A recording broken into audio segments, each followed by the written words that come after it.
Kedvesem, itt vagy velem, az én szobámban. Úgy vártam erre. Cassandra? Hol van Cassandra? Cassandra? Miért foglalkoztat annyira? Mert eljött hozzám, tudom. Ezt meg honnét veszed, Louis Dávid? Én tudom, hogy meglátogatott. Igen, eljött hozzám. Dehogy, Louis Dávid, nem jött el, igen, tudom, mert láttam. Ugyanott ült, ahol te ülsz most, Norma is. Nem. Megkérdezte, hogy érzem magam is. Aztán megsimogatta az arcomat. Nem, Louis Dávid, ez csak valami lázálom, de nem. Cassandra nem járt nálad. Ugyan, dehogy. Az egyetlen, aki nálad járt, az anyád és én, aki elejétől fogva vigyázok rád, igen? Nem hazudsz nekem? Dehogy is, Louis Dávid.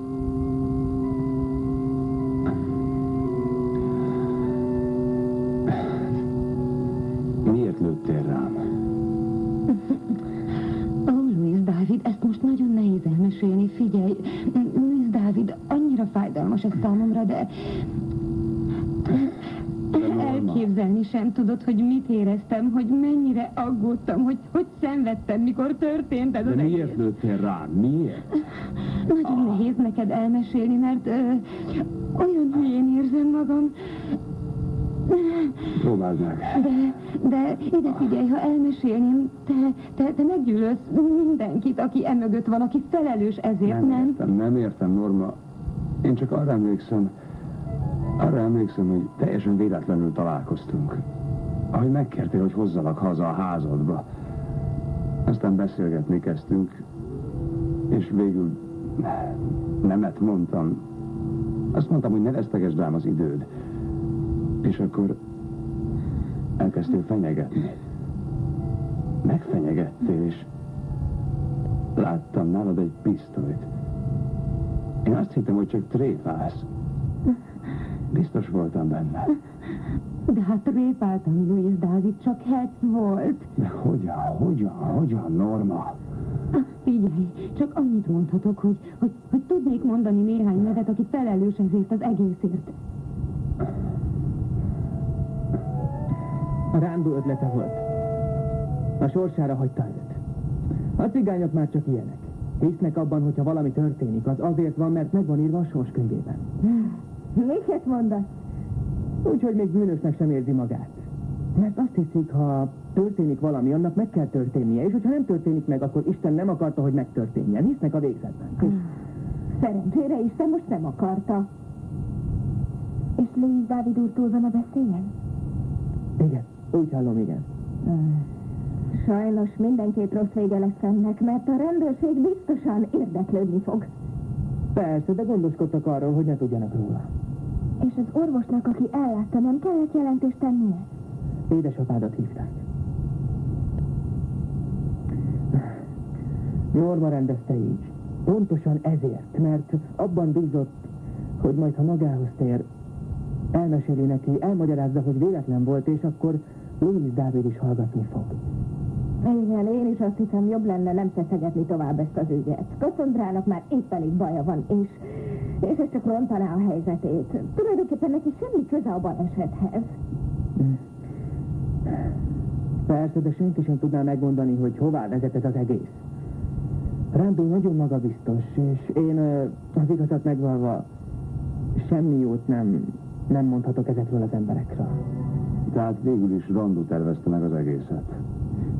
Hogy halálos baleset érjen. Igen, és beleestem a csapdájába. Én nem láttam ebben semmi rosszat.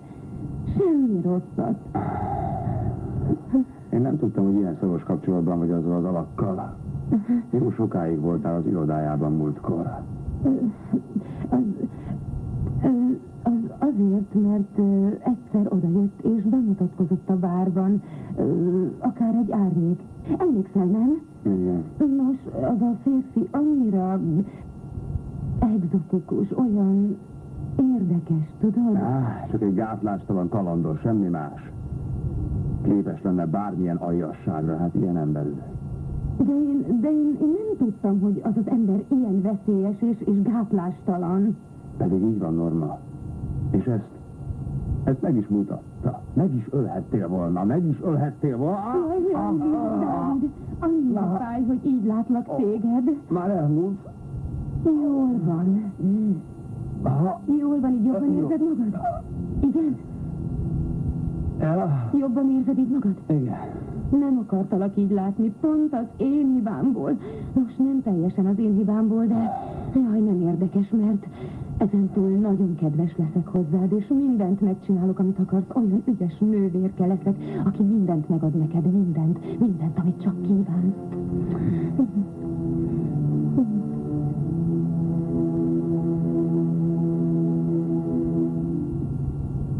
Uram, engem nem érdekel annak az embernek a személyisége. Azért hívattam, hogy feltegyek egy kérdést. Igen? Ebben az ügyben, Louis Dávid ügyében megvádolhatjuk Cassandrát azzal, hogy ő volt a büntet értelmi szerzője? Ez egy rendkívül érdekes kérdés, tisztelt asszonyom, és már akkor számoltam ezzel a lehetőséggel, mikor elmondta, hogy mi történt. Uram, én biztos vagyok benne, hogy a merényletet Cassandra és a cigány tervelte ki, és szegény Norma nem akart semmi ilyesmit. Ha ezt felhasználhatom Cassandra ellen, meg is teszem. Az időnket vesztegetnénk. Magyarázz el miért. Nézze, szenyora Arócsa, először is az a cigány nagyon ügyes, tapasztalt. Tudja, mit hogyan kell csinálni, hogy megússza. Másodszor pedig Norma kisasszonyra sem illik tökéletesen a becsapott, ártatlan leányzó képe, akit be lehetne csapni egy ilyen trükkel, egy pisztollyal, ami virágokat lő ki. Dehogy, ez esetben teljesen megtévesztették őt. Igen, de ahogy a közmondás mondja, a szépség adománya és az értelem adománya nem jár mindig együtt. Norma kisasszony igazán gyönyörű nő. A természet bőkezű volt ebben, de más téren szűkmarkúan bánt el vele. De Norma megesküdhet, hogy az a fickó cserélte el a pisztolyokat, hogy elcserélt egy másikra. De akkor ezt nem tudta, vagy miért vitte el? Uram, hinnünk kell a jó szándékában, hiszen Norma egy tisztességes lány.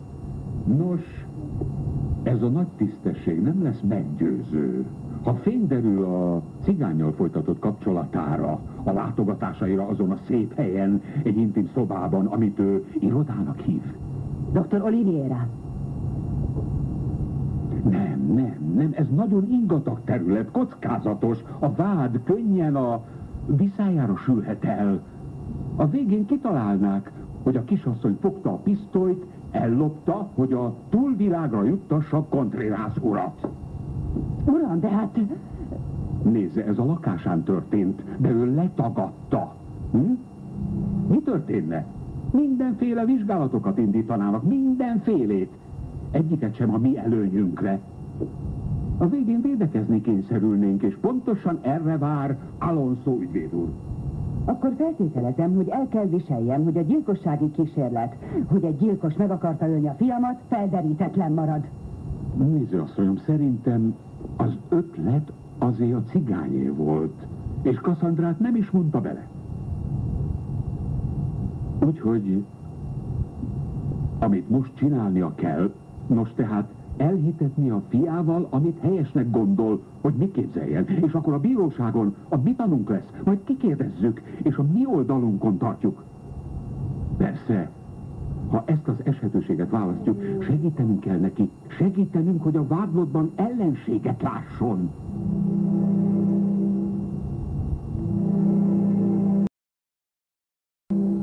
Már elkértem annak a vádiratnak az összefoglalását. Aztán, miután már előkészítették a peranyagokat, akkor a büntetőtörvényszék iktatja az ügyet, és átadja a vádiratot a bírónak, aki ítélni fog, valamint annak az ügyésznek is, aki a felperesek vádlója lesz. Érted? A vádló? Igen. De nem úgy volt, hogy Dr. Oliveira lesz az ügyész? Nos, az ügyész a törvényszéket képviseli, Dr. Oliveira lesz majd a megkeresők magánvádlója a felperesek részéről. 2 ügyész fog vádolni. Nos, ez már csak így van, Cassandra, ne aggódj. És te? Te leszel a védőügyvédem? Igen, és biztos vagyok benne, hogy bebizonyítom az ártatlanságodat. Ő egy egészséges lány. Hogy képzelhették ezek, hogy pont őt fogják felhasználni erre az aljas tervre, ha? Ez is bizonyítja, hogy ezek az emberek kegyetlen bűnözők. Norma azt is elmesélte nekem, hogy Randu találta ki az egészet. Cassandra felbújtására, mert ő volt az, aki összebeszélt vele. De hát ez lehetetlen, anya. Én nem értem, miért akarna nekem rosszat. Mi vezette? Miért akarna fájdalmat okozni? El akar tüntetni, kisfiam, teljesen világos, mert bizonyítékaid vannak ellene. Te vagy az egyetlen, aki alátámaszthatja a vádat a bíróságon, mert te vagy, aki ismeri a részleteket. Úgyhogy meg akar szabadulni tőled, kisfiam. Hála Istennek, nem sikerült. Anya, egyet mondj meg nekem. Cassandra eljött hozzám? Nem, Louis Dávid, ezt meg honnan veszed? Onnan, hogy láttam. Biztos vagyok benne, hogy meglátogatott engem. De nem tudom, mikor lett volna itt, mert én nem találkoztam vele. De hát láttam, anya, biztos vagyok benne, hogy eljött. Jaj, fiam, ne izgasd fel magad, mert az most nem tesz jót. Meg aztán miért olyan fontos ez neked? Mert igenis fontos. Gondolhatod, hogy nem túl logikus, hogy beteglátogatóba jönne, mikor azt tervezte, hogy megöl, fiam. De tényleg kényelmes neked itt? Norma azt mondta, hogy ő lesz az ápolónőd, meg vagy elégedve? Igen. Mondd meg, ha hozhatok valamit. Anya, egyet mondj meg nekem. Most keresetet adnak be Cassandra ellen?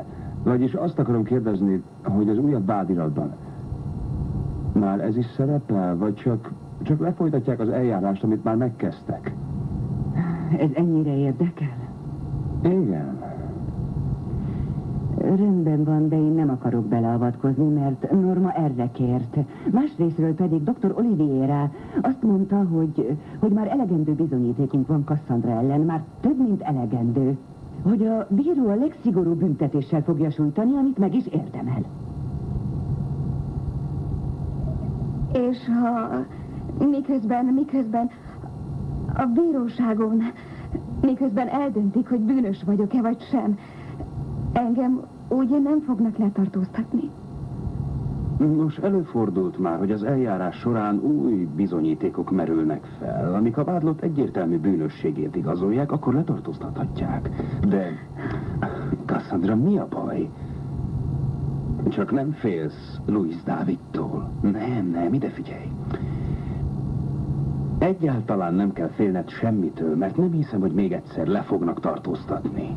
Dr. Oliviera tudja, hogy nincs is semmi alapja ilyesmire, úgyhogy ezzel meg sem próbálkozik. Másra kell nekünk felkészülnünk, Cassandra. Egész másra. Ami a bíróságon felüláll.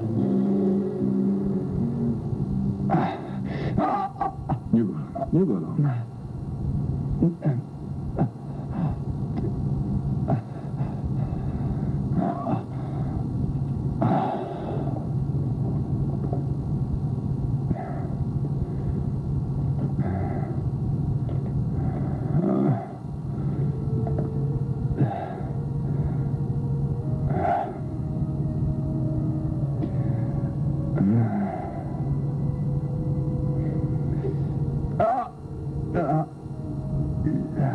Egész jól néz ki a sebed. Ezt elsősorban az erős fizikumodnak köszönheted. Hamar meggyógyulsz majd. Meglátod. Hála különleges gondoskodásomnak, amit nyújtok neki.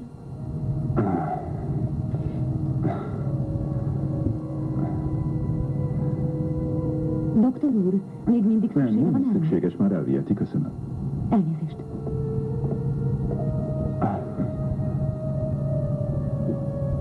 Roberto. Ha? Igaz, hogy Cassandra tervelte ki Randuba, hogy ezt tegyék velem? Hogy jutott eszedbe ilyen butaság? Hogy gondolhatsz ilyen rossz a Cassandráról?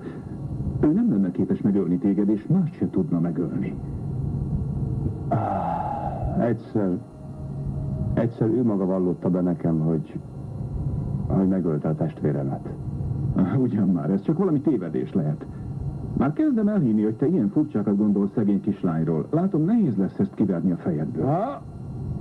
Roberto, kérlek, válaszolj. Mondd meg nekem, Roberto. Kérlek, válaszolj.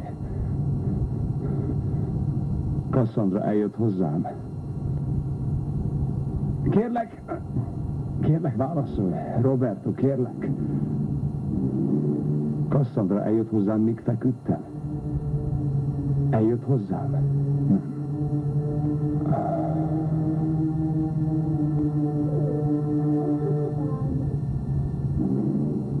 Engem már csak a tanúvallomás aggaszt. Nagyon mérges vagyok magamra, mert én magam kevertem bele őt ebbe az ügybe, és...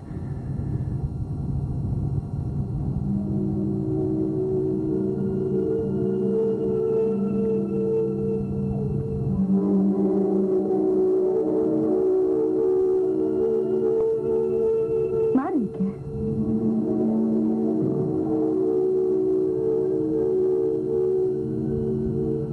Hogy én milyen vak voltam, Istenem.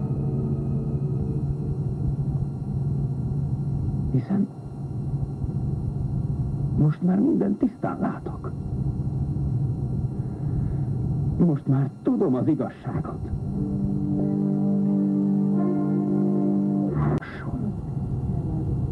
Nem azért félemlítette meg Kalungát, hogy téged megvédjen, hanem hogy saját magát védje.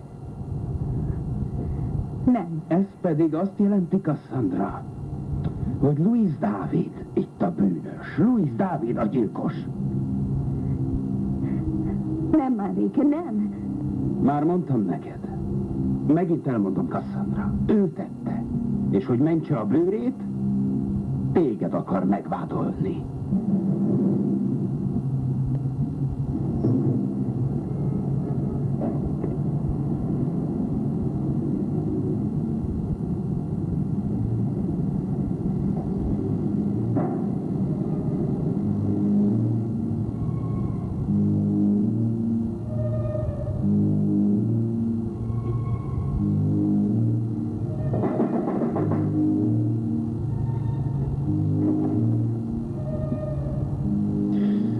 Isten hozott, hercegnőm. Isten hozott? Tessék, itt van a híres pisztolyod, ami virágokat lő ki. Nagyon sajnálom, ami történt. Nem akarod a másikat, hogy meglegyen a het? Nem, köszönöm. Már kigyógyultam a hetszelődésből. És meghagyom a virágot, kedvesem. Ne add.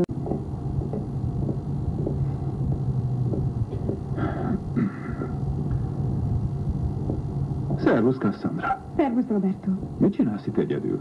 Csak üldögélek. Elvira ott van bent, Marike még nem jött. És itt vártalak téged. Mondd csak. Voltál ott? Igen. Voltam nála, kezeltem. Sokkal jobban van, az biztos. Tudod, hogy rákérdezett, elmentél-e hozzá? És mit mondtál? Azt mondtam, amit akartál.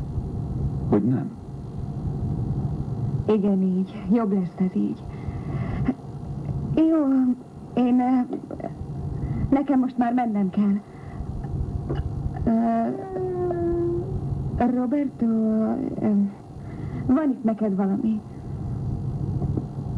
Egy levél? Igen. A nagynénémtől, Hémától.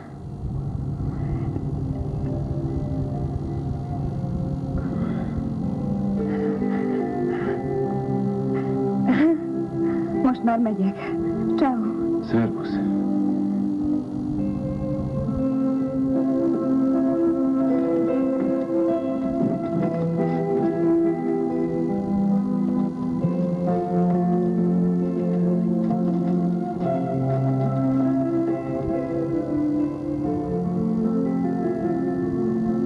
Drága Roberto, egyetlen szerelmem. Nyugodtan kezdhetem a levelem ezzel a megszólítással, lelkiismeretfurdalás nélkül, hogy emlékezz a gyönyörű eseményre, amely egyesített bennünket életünk alkonyán. Olyan szép ez, olyan csodálatos, akár a nap utolsó fénysugarai. Amit csillagunk bocsát ki, beragyogva a világot, azt szebbé, nemesebbé téve, mielőtt végleg a sötétségbe bukna.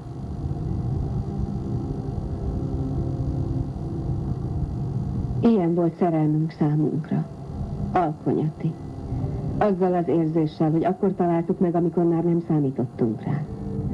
Tudtuk, hogy ez lesz az utolsó szenvedély, amivel megajándékoz az élet. És szerettük volna megtartani, erősen szorítani és kipréselni belőle az utolsó cseppet, ameddig lehet. De most egy másfajta szeretetről mesélek.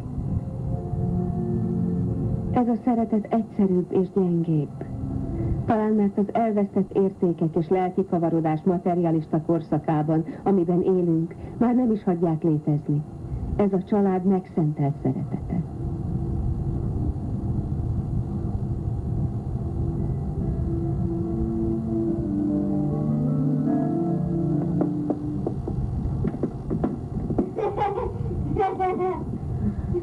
Hagyja csak, Don Marcelino, hagyja.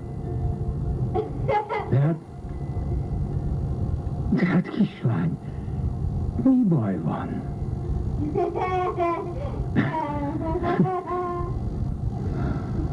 Nem tudom, Don Marcelino. Nincs bajom, csak nem tudok nevetni. Ezért? Meg én fakadok sírva, kislány.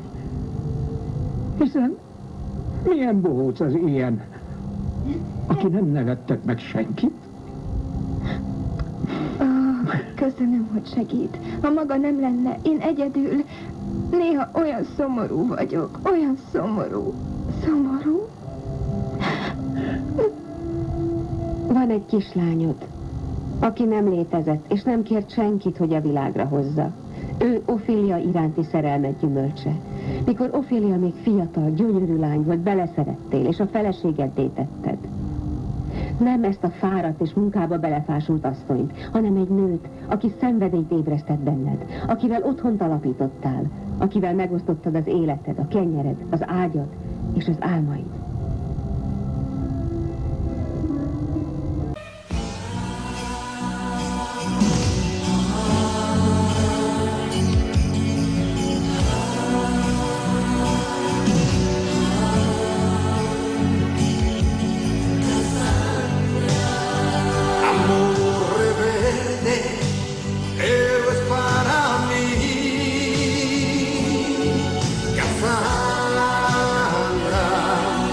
Fuerza de mi raza.